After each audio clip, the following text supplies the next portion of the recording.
be two youngsters and an adult, but I'm not going to disturb them at the moment. We'll check them later when we come back down from the top level. Can they not see us? They know something's going on, but they can't really make out what it is.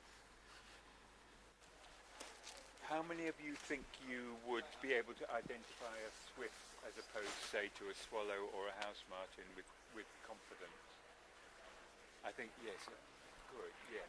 Is that because of what we did last time? Yeah, just oh, good. Yeah. Anyway, maybe for the benefit of those who are not so sure, it's good if I run through a few things. Here above us is a swift. There. And several of them. If from time to time we get interrupted, it's good if you cast your eyes skyward and look at swifts, because once you do get to know what they look like and the way they fly, then I don't think you'll ever have any problems later on. But swifts are largely dark in colour, all dark. They actually, if you see one close to, they have a pale mark under the chin, but they're dark brown, nearly black, and they have this very distinctive outline with sharp pointed wings and a short tail with a slightly pointed tail as well. Whereas swallows and house martins both have quite large amounts of white on them. The swallow has white on the belly and the breast with a lovely rufous red chin and long tail streamers, and house martins also have white on the belly and white on the rump, and they have very different ways of flying. They're much more fluttery in flight. They don't have these stiff wings, fast flying method that the swift. There's some more going over. These are all swifts up above. You probably won't see very many swallows in Oxford itself. They tend to be more farmland and rural birds, and they nest inside barns and other small buildings that they can get into. House martins nest under the eaves of a house, so you will see a nest made of mud stuck to the eaves of a house. That's a house martin, and probably some evidence on the ground below where they've been nesting and dropping. Swifts, and one of the reasons why swifts are difficult to spot and how many swifts we have is largely guesswork, is the fact that we can't easily see their nests.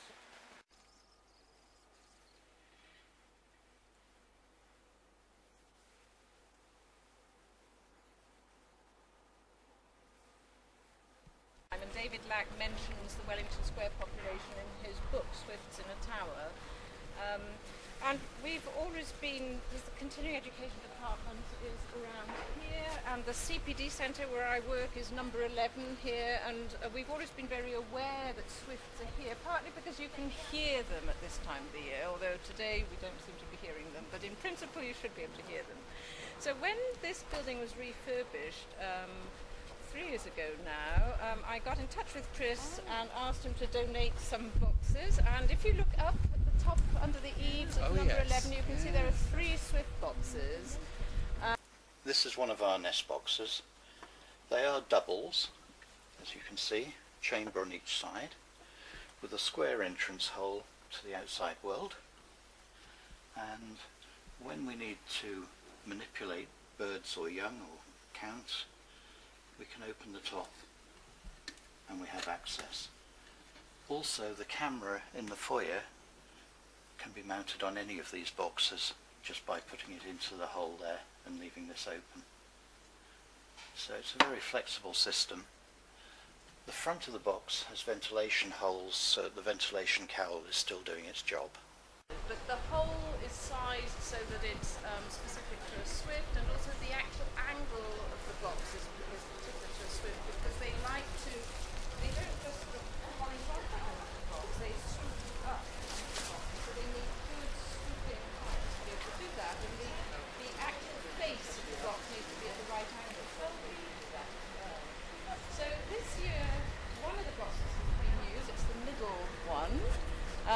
And Chris has also seen swifts going in under the eaves between two of the boxes. Which side was that, Chris? Between the middle one and the right-hand one. Yeah. So, so that's really nice. We were very happy, and it can take quite a number of years for them to actually be used. It's not an instant thing.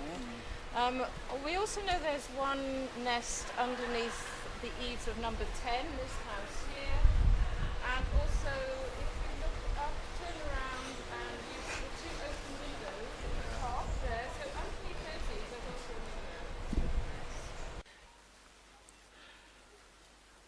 So this is a youngster of the year.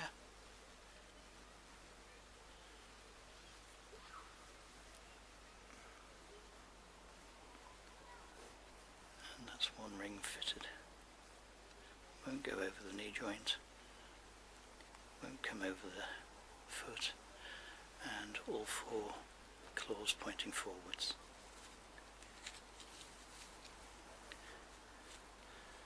And we'll pop him back.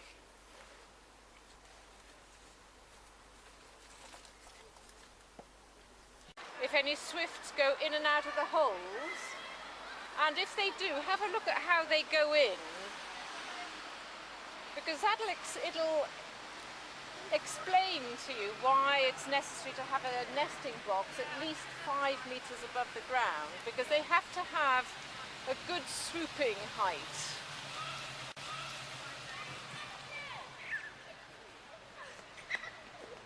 Now, come on, swifts.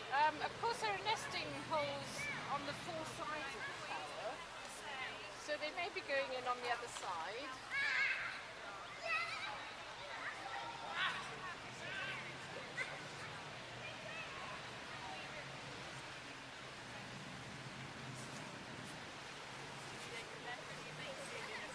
They do, they're amazing because they're airborne all the time. They have amazing mouths, and they just open up their mouths and just sort of hoover up whatever happens to be there, including flying spiders and all sorts. There's a good explanation of that inside the English Museum, and in a short while we'll actually go inside and have a look at the display. Yes. Yes, no, George isn't He's not here. there. No. Have you said anything about the museum? Well, I've just pointed out the tower, and we've just been seeing if any of them are going in. Well, one went in on the side, yeah. This is the nest box camera that we use. This is a spacer which sometimes we have to put in to get the height correct. This is another type of spacer just to get the angle correct. And in here, of course, we have birds. They were about to pledge, so to make it more interesting over the coming weeks, they moved the camera to this box where I think there are at least 2 chicks. You might tell me otherwise. And I think that these ones are a couple of weeks, 2 or 3 weeks old. So they'll 1 week there, and then a second week there. Swifts arrive at the beginning of May. They will be laying eggs through May, and the young ones will hatch after 2 to 3 weeks, after about 18 or 19 days. After that, these young birds are being fed all the time for the next 5 or 6 weeks. So they've got to be fully grown, fully equipped to fly off to Africa once they leave the nest. They will never come back again, and they will not be dependent on the parent birds. So during those 6 weeks they've got to reach full maturity. All the legs have got, all the feathers have got to be fully grown. They've got to be strong. They've got to have room in that nest to move about, to strengthen their muscles preparatory to flying. So those birds will probably be in there for at least another 3 weeks. There are, I think, this year that there are now about 24 active nests. At the moment, 34 young birds, 34 chicks, but even in 1 or 2 nests there are eggs apparently.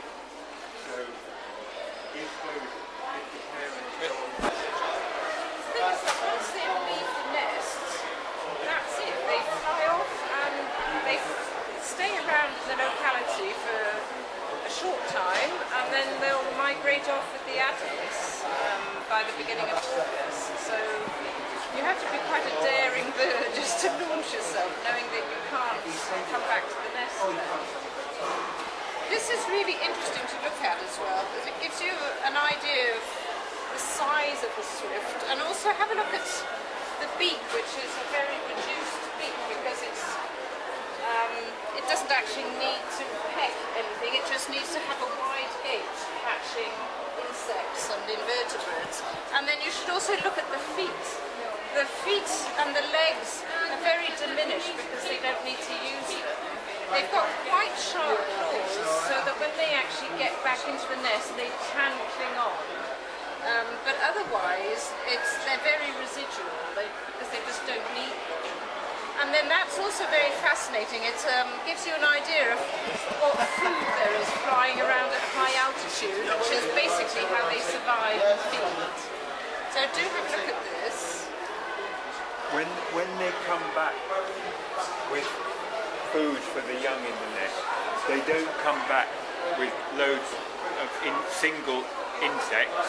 They collect up maybe several hundred or 1,000 insects in one go and then bring them back in a bolus which they disgorge for the chicks. So they won't be continually flying in and out of the nest with insects. They will probably come back every hour or two in good weather, having collected a number of insects altogether. So what we are asking people to do is to use the information on this form if they do spot any swift activity, so that's groups of swifts flying around or streaming, or if you're lucky and you can actually see where they're nesting, where they're going into holes, to let us know, because that all goes onto the database. Why did you come? Well, I actually work in the Radcliffe Science Library, and during my breaks I like sitting in the lawn in the front of the museum here and watching the swifts, which I kept calling swallows, and everyone kept correcting me that they're not swallows, they're swifts. And so I decided when I saw that this talk was going on, I'm going to find out why I keep mistaking the swallows from the swifts from the house martins. And so yes, it was very interesting.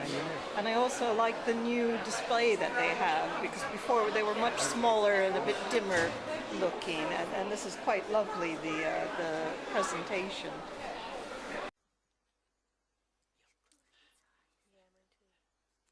This is an adult swift. You can see there's no wing patterning here, it's all unicoloured. So this is a youngster of the year.